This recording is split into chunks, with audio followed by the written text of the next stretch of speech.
ابن جوزی نے لکھا ہے سینکڑوں سال پہلے، آج کے کسی عالم کی بات بتاتا تو لوگ انکار کرتے، سینکڑوں سال کہتے ہیں بلخ میں قحط پڑ گیا، لوگ ہجرت کر کے سمرقند آ گئے، ایک سیدوں کا خاندان بھی آیا، ایک ایسی خاتون بھی آئی جس کے ساتھ 3 بیٹیاں تھی، بیٹا بھی کوئی نہیں، خاوند فوت ہو گیا، مسجد کے ساتھ مہمان خانے بنے ہوتے تھے، وہاں اس نے بچوں کو ٹھہرایا اور نکلی سمرقند میں کہ کوئی آدمی مل جائے اور اس سے کہوں کہ تھوڑی سی مدد ہو۔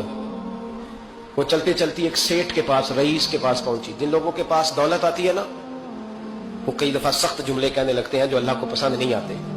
وہ سیٹھ کے پاس گئی تو جا کے کہنے لگی میں غریب ہوں، پریشان ہوں، بلخ میں قحط ہے، سارا زمانہ جانتا ہے، تو میں اس لیے سمرقند آئی ہوں، بیٹیوں کا ساتھ ہے، نہ رہنے کو جگہ ہے، نہ کھانے کو روٹی ہے، نہ پہننے کو کپڑا ہے، مہربانی کر تھوڑی مدد کر۔ کہنے لگا ہو کون؟ تو اس سیدزادی نے کان آگے کر کے، ہاں کسی کے بھی حالات سخت آ سکتے ہیں، اللہ سے ڈرنا چاہیے، کان آگے کر کے نہ کہنے لگی میں سیدزادی اور یہاں میرا اپنا کوئی نہیں، مہربانی کر۔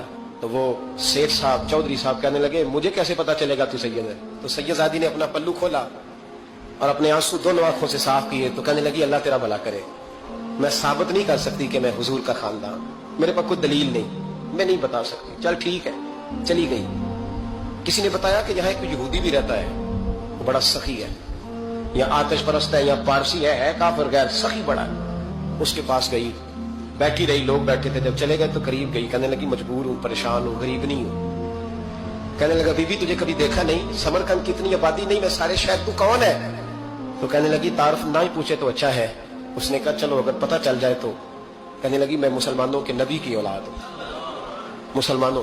اس نے کہا پیغمبر خدا کی اولاد؟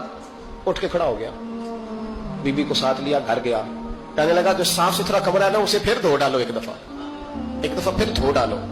کمرہ دھلایا، صاف کرایا، پھر کہنے لگا بی بی میرے برتن زیادہ صاف ستھرے نہیں، میں نئے نہ خرید کے لا دوں۔ پھر نئے برتن لایا، پھر اپنے بچوں سے کہنے لگا اونچا نہ بھولنا، یہ سیدہ فاطمہ کی شہزادیاں آئی، یہاں کوئی شخص اونچی بات نہ کرے۔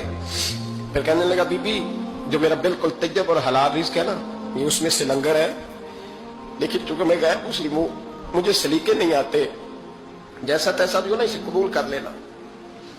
خاتون کو کہنے لگا یہ گھر ہے، جب تک جی چاہے یہاں رہنا، دیکھنا ہو سکے تو رات اپنے نبی سے سفارش کرنا، میرا بھی کوئی مسئلہ، میری بھی کوئی قبولیت کہیں ہو جائے۔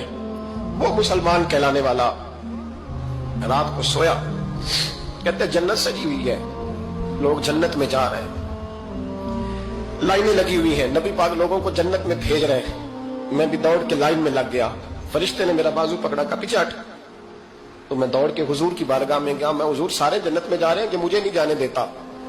نبی پاک نے فرمایا تو کون ہے؟ کہ یا رسول اللہ میں مسلمان ہوں۔ کہتے ہیں حضور مجھ سے فرمانے لگے کوئی دلیل ہے تیرے پاس؟ دلیل ہے کوئی تیرے پاس؟ میں چپ کر گیا، فرمایا میری بیٹی تیرے دروازے پر آ ہی گئی تھی تو دلیلیں پوچھنے لگ گیا تھا۔ میں جا دوڑ جا، سویرے آنکھ کھلی تو گلیوں میں ڈھونڈتا پھرتا ہے، تلاش کرتا پھرتا ہے، کونے کونے میں جاتا ہے وہ سادات کا گھرانہ کہاں گیا، ڈھونڈتے ڈھونڈتے اس غیر مسلم کے دروازے پہ جا کے پہچان لیا تو کہنے لگا خدا کا واسطہ جو تو نے نوکری کی ہے نا ان کی مجھ سے 11 گنا لے لے، یہ سادات کا گھر مجھے دے دے۔ تو کہنے لگا کل تو آتا تو شاید بات اور ہوتی، آج بات اور ہے۔ اس نے کہا مہربانی کر، کہا نہیں کل تو آتا تو معاملہ اور تھا، آج معاملہ آج اور ہے، رنگ بدل گیا ہے، حالات تبدیل ہو گئے ہیں، اب تو دیکھ داکھ کے آیا، جا بیٹھ جا۔ کہنے لگا نہیں مہربانی کر، دے دے، تو غیر مسلم میں تیرا کیا تعلق؟ کہنے لگا چپ کر، غیر مسلم میں کل تک تھا، کل سے سیدوں سے پیار کیا ہے تو میرے حالات سنور گئے ہیں، وہ جو نظارے تو نے رات خواب میں دیکھے ہیں میں نے جاگتی آنکھوں سے دیکھے ہیں۔